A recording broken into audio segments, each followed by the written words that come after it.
ध्यान दिया आपने? इतने जीरो थे इस आंकड़े में, पूरे 10 जीरो।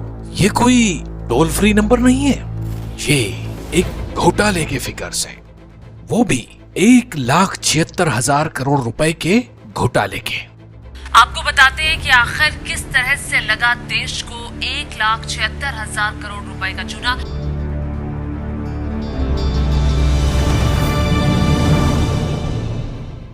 ये घोटाला कांग्रेस की सरकार के दौरान the accidental prime minister doctor Manmohan Singh के राज में ही हुआ था।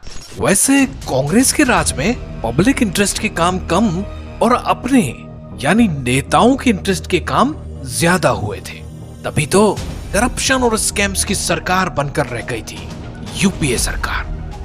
मनमोहन सिंह को सोनिया जी और राहुल जी करने से फुर्सत भी नहीं मिली थी कि उनकी सरकार के मंत्री कर गए थे घोटाला 2G। यह घोटाला साल 2010 में सामने आया, जब भारत के महालेखाकार और नियंत्रक यानी कैग ने अपनी एक रिपोर्ट में साल 2008 में किए गए स्पेक्ट्रम आवंटन पर सवाल खड़े किए थे।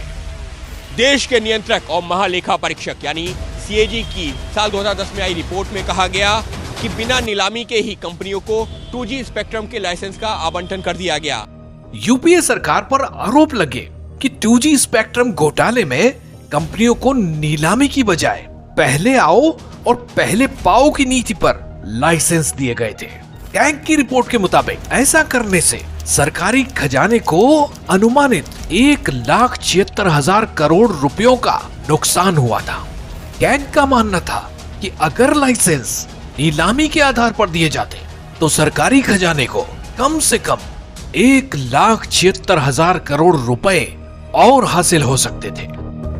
आरोप लगे थे कि यूपीए सरकार द्वारा नियमों की अनदेखी कर टेलीकॉम कंपनियों को फायदा पहुंचाया गया और बाजार भाव से बेहद कम कीमत पर 2G स्पेक्ट्रम बेचा गया। बाद में बेहद ही सस्ते दामों पर 2G स्पेक्ट्रम खरीदने वाली कंपनियों ने 2G लाइसेंस को कई गुना महंगी कीमतों पर बेचकर अच्छा खासा मुनाफा कमाया।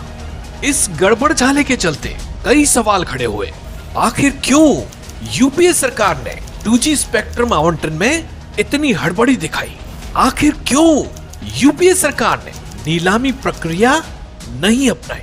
आखिर क्यों यूपीए सरकार ने पहले आओ पहले पाओ की तर्ज पर लाइसेंस जारी करने का निर्णय लिया?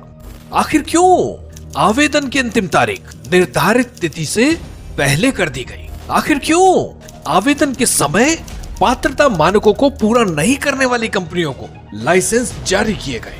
आखिर क्यों 2G स्पेक्ट्रम ऐसी कंपनियों को भी दे दिए गए जिन्हें टेलीकॉम सेक्टर का कोई अनुभव ही नहीं था?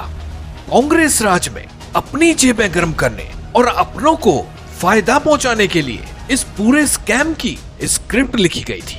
आरोप यह भी है कि कंपनियों को गलत ढंग से स्पेक्ट्रम आवंटन करने के लिए रिश्वत तक दी गई। तभी तो महज 2G लाइसेंस पाने के इस खेल में film producer, fruit and vegetable trader से लेकर रियल एस्टेट से जुड़े कारोबारी भी शामिल रहे। 2G घोटाला महज 1,76,000 करोड़ रुपए का घोटाला भर नहीं था, बल्कि ये देशवासियों के साथ एक बहुत बड़ा अन्याय था। ये देशवासियों के साथ विश्वासघात था। ये देशवासियों के साथ धोखाधड़ी थी।